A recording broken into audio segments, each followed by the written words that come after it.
When I was kind of researching you guys, it's kind of hard to find specific information. Yeah. And I wonder, has that been quite deliberate? There's an element of mystery behind it, so I feel like people maybe want to know a little bit more about it. We've never really spoke too much about what we do. Like, we keep it quite quiet, and we don't really do interviews and stuff, so... It's an honour. Because of the immediate silhouette of what you make, people refer to it as kind of sportswear, and they often lump you in the same category with other London designers who are doing a similar kind of silhouette. So someone like a Nazir or an Astrid Anderson. Yeah.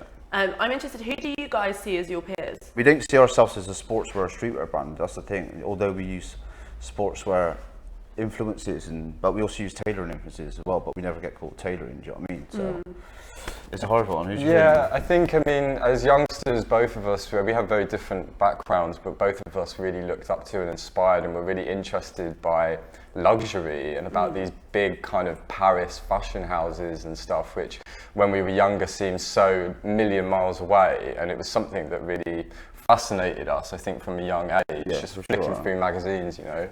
I think as we kind of got a little bit older, and me from a young age, I was really into Kim Jones. He was a huge inspiration to me, and huge fan of Raf from a very young age, both of us were. And then on top of that, I guess, like I was saying about these kind of big Paris brands, even women's wear brands and stuff like this, you know, when Prada were doing their campaigns in the 90s, you know, it was always really, really exciting for us to look at something that was this just huge fantasy world, I guess. We've always wanted to show in Paris, and we've always wanted to kind of experience that side of fashion, and we feel like everything's doable because we back each other up, and so it's definitely something that we are aiming towards.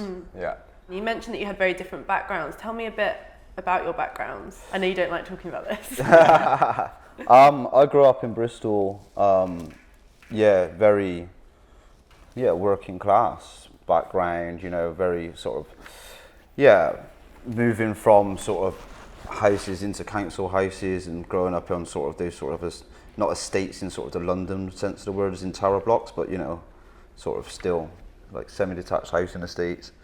Yeah, and just kind of growing up with friends that are, you know, good at their trades and do, you know, plumbing, bricklaying, carpentry. So for me to go to art college was a bit of maybe different because I was the only one who'd done that out of my friends. Yeah, that's kind of my background. I've always been very arty, if that's the word. My dad's very arty, so I get it from him. And were you interested in fashion? Yeah, but not in I think that's where me and Matt differ a little bit. I think my interest was probably a little bit more laddie. So I was very like into labels, you know, your Stone Islands and Burberrys and stuff, and kind of that sort of terrace culture. And then that sort of, I sort of graduated from that a bit and was very moddy for a long time. Scooters and suits and shit. Yeah. Matthew, tell me about you. I was born in New York, and I left America when I was 8 and moved to sunny Essex, which is where I was brought up. And for me, it was, quite a sort of suburban lifestyle. And I mean, my family are from all over none of my family are from the same place, so I've got quite a kind of mixed nationalities, I guess, and that's kind of the contrast between me and Ben. When I moved to this country, I was at the age where, I guess where you're at age, 7 years old, where you just want to fit in with people because you're different. And I remember trying incredibly hard to be British. I mean, everyone at my school were all British, and I really stood out. And I remember spending years just kind of wanting to fit in. And then you get to a certain age when you're a teenager where you just want to be completely different to everyone. And I think a common ground that me and Ben have is that both of us, for some bizarre reason, even though our upbringings are so different, sort of ended up kind of researching and reading and studying the kind of same subjects. And I was really fascinated with British culture and a lot of British movements. And Ben was, because he was brought up around that and his parents were part of that. So it's kind of like a common interest, but from very different angles, I guess. You said that you met at art college, but I'd read somewhere else that you met on a bus, which is correct. Yeah, it's both. It's both. We were at college and we had a bus trip, but we hadn't met at that point. Oh, okay. Yeah. So, but it was a college trip. It's like a 12-hour trip from Bristol to Paris. Bristol to Paris on a bus. And we were the only two boys in Yeah. our class, so we were forced into to share a room together. And Oh, wow. I'd been to Paris a couple of times. You'd never been, No, right? I'd never been. Yeah. So we did our kind of what we had to do to study, but we also kind of separated and sampled the nightlife. I see. Yeah, and that's how we bonded. Yeah, it was fun. We spoke about music really a lot, and then we also, we just spoke about everything. Well, for 12 hours on the bus. We had a real, and we still do this, but we have a real fondness wherever we are to really immerse ourselves in the experience and to kind of really go for it. And so when we were in Paris, we kind of, didn't do the normal sort of student thing. And we just wanted to kind of experience what the kind of underground nightlife was like in Paris. And you'd already researched some nights, right? Matt already knew what was going to happen in Paris that weekend, so. That's kind of how, had a look. that's how we still kind of experience things to this day. Yeah, we worked together from the point, almost from the very point that we met each other. I think from the day we both put our mood boards up in our college and realised that we were both looking at very similar things, we had an immediate attraction to each other and each other's work, so we started from that point on to helping each other, really, supporting each other and ask each other's opinion, like on our own collections during college, we both have kind of different strengths and weaknesses, and we both helped each other kind of finish our final collections together. So even then, it was kind of a collaborative thing. And I moved back to London, and Ben moved from Bristol to London. We moved at the same time and lived down the road. And finding models and stuff. We found these triplets on MySpace, and and then got them, paid for them to come to Bristol for the weekends, and then when we done our final collections, we both know that we had triplets in the bag, and they were sick as well. They looked good. I'm particularly interested in the kind of references to subculture and historical subculture. And was that the kind of things that you started looking at in college? Yeah, exactly. It was all documentary photography, really, to start with. Self-produced photography, be it in the fetish world and weird Flickr groups, like Matt was saying, or YouTube as well. Lots of YouTube stuff. Yeah, but I guess that's just because we've also been researching differently as well. We've been using the internet a lot more than probably when we were at college. When we were at college, it was probably more book-based, and there was more documentation of that, especially with the whole skinhead thing and Nick and stuff. So. Yeah, skinheadism is kind of a big influence. Is that what? Yeah. Why? Is it something to do with masculinity, or is it the style? What is it? I think it's maybe for me, it's the misunderstanding of what it is. I think people find it very, very aggressive and almost a bit sort of scruffy and not. But there's so many sort of hidden codes within it, especially in the clothing, that people don't really know about. So I'm fascinated by the sort of secretness of, the group culture. Yeah, I think like Ben said, the group is the groups of people is something that we're always really interested in, and something that we kind of research a lot. We tend to become sort of quite obsessive over a particular concept or subject, and so that will tend to involve a group of people, a group of guys normally. Yeah, and I guess now we've started to kind of build our own sort of Cottweiler groups, that have taken parts of these past cultures, which are what we're translating, I think there's a real sense of kind of fetish in your work, and you've talked about this before, I know. Yeah. But I think there is kind of a focus, I interpret it as a focus on kind of a lot of kind of group fetishes as well, but also there's kind of these strange kind of sexual undertones to it. Totally. And I wonder how deliberate that is, because I know you've done things like look at videos of those weird fetishes where guys are in the shower wearing their tracksuits. Trainer crushing and shit. Yeah, it's funny because it really depends on the viewer and how they interpret these things, because in that kind of world there's a lot of blurred lines going on. There's a lot of people who aren't exposed to things like that and would see it in a very different way, not in a fetish way, more in a kind of adoration of a particular item, like trainers, for example. And it's funny when we speak to people who are into what we do and have absolutely no idea that there's any kind of fetish reference involved at all. And we really love that, you know, because we want it to be universal. We want it to mean different things to different people. It means something different to me than it does to Ben. Exactly. And what the final product is a combination of those two things. It's never, we never set out to create something that's sexually provocative in any kind of way. It's kind of more of just an expression of who we are, I guess, and the sort of things that we're interested in and also fascinated by. I think, you know, like I said, this kind of notion of adoring a material object to the point that it becomes fetishized is really fascinating for us.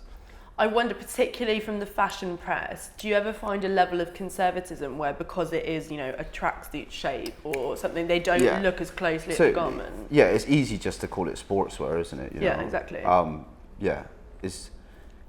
think it's just it's easier. It's kind of almost lazy to just say it's sportswear because it's got an elasticated cuff, you know.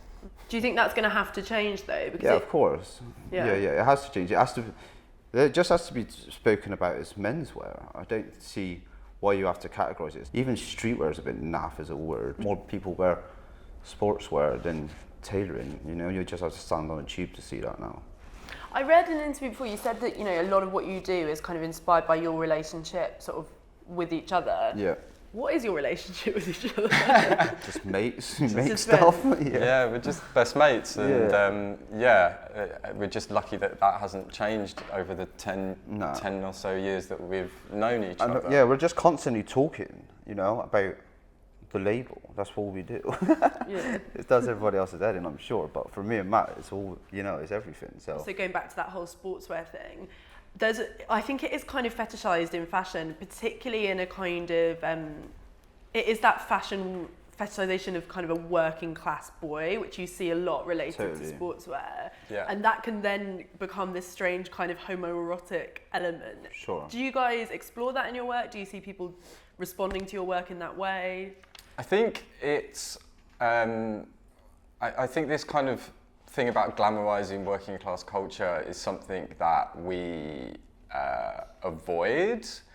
I think to some people they probably maybe think that, but actually it's kind of really just going back to us. It's just ingrained in us, you know, like for whatever reason. I think, there's certain elements from Ben's background that obviously come through into his creativity and that become part of Cottweiler. I think it's just a normal thing. I think also we like to present things in a very kind of clean sort of, I mean, I'm going to use the word luxury again. I'm not sure if it's the right word, but in a kind of luxury scenario. We don't like to shoot boys up against council flats and concrete walls and that kind of thing. We like to present it in a slightly different way, I hope. Yeah, and also I think maybe moving a little bit away from focusing on the boy, we've started to look a lot more into sort of, you know, working class interiors, but not in a sort of scummy flat, you know what I mean? We're looking at sort of new build homes, and, you know, we're trying to explore what actually it is to just sort of be on a normal level living in Britain, like not in a... Yeah, I mean, this is another thing. It's familiar. It's just, we like the familiarity of stuff. Like. We often pick up on certain objects that, like, just out of complete coincidence, Ben's mum has in her living room and my mum has in her bathroom, and both completely different houses in completely different parts of the country. But it's an object that everyone recognises and understands, and we enjoy kind of making the mundane look beautiful in some kind of way as well. So, yeah, I think obviously there's an element of, I guess, Ben's working class background, but also a strong element of my middle class background, and that becomes universal in a way. I think it's just especially with the object thing, is objects that are familiar to everyone, you know, but they've not really thought about them. I think that's something we're really enjoying exploring at the moment. Yeah. I was going to ask how you split your work and who does what. So I do a lot, much more of the pattern cutting and sort of the more hands-on make side of it. And Matt does a lot more of the sort of styling, the overall image, the casting, you know, he's more involved in that. We're both involved equally, but we both have, you know, Matt's more into that and I'm more into that. And we've had to kind of divide our time a little bit as we become busier. There was a point where both of We us were stand kind over of everything. interlocked over a table for hours on end, cutting patterns together. And Ben's taught me a lot on that side and vice versa. Yeah, in the same other way. You But know? we have had to, kind of divide roles a little bit. But as Ben But it said, makes it, this is what makes it work. That's what keeps us both fully, making sure that it is to a level. Yeah. Wherever, but the best we can do at this point, What do you think you would have done if you hadn't met each other? I would have been making suits, I think. Yeah. Yeah, Ben was on Savile Row, so perhaps you'd still. I would have still be there. still be yeah, there. probably in like a 3-piece waistcoat suit thing. How long were you on Savile Row for? Like 5 years. Did you like it? Yeah, it's nice. Yeah, it's cool. I learned a lot, really a lot. Yeah, I think you learn like those finer details and what is actually luxury in and tradition and craftsmanship and stuff. Yeah, of course. What would you be doing, Matt? Oh God, I don't know. I think I'd probably be doing something very similar to what I'm doing now.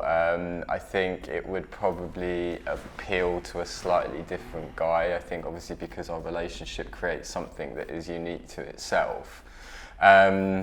So yeah, I think I would be in a similar world for sure. I mean, I remember being really, really young and wanting to photograph everything, make all the clothes, just create everything myself. And I can't really imagine that changing. No, but maybe I reckon you'd be a bit more sort of pressy, like more like maybe like you definitely have a magazine, right? Something like that, yeah. Or a book, books. Yeah. You'd have a book. Yeah, yeah. What do you guys see as kind of success? Like, what would you feel like you'd have made it, or you'd be proud of yourselves if you got to a certain point? The goalposts are constantly changing. So, we probably have achieved something that we really wanted to achieve a few years ago and haven't even realised it, because we're already looking at the next thing. I don't think either of us will ever be fully satisfied. We're constantly pushing ourselves. So I think if we sat back and said, do you know what? When I was like 15, I wanted to be in this magazine, and now I'm this age and I'm in it. Yeah. Job done, I think it's almost like it's bizarre actually when something like that does happen and we actually sort of go, oh, this is nice. And then like a few days later, we're like, oh my God, like that's kind of really important. So it just keeps changing, and I imagine it always will. It's changed quite a few times. And like the goals are always quite short term as well. Like, get a bigger studio, and then we get a bigger studio, and we're happy with that, and then so it's not I don't know, I guess success is just to keep on being able to do it and do it honestly, right? I think that's a successful label, to get to a point where you've stayed true to what you've believed in from the start. I think when you start to steer away from that, I guess personally you become less successful. It's all about yourself, right? Yeah.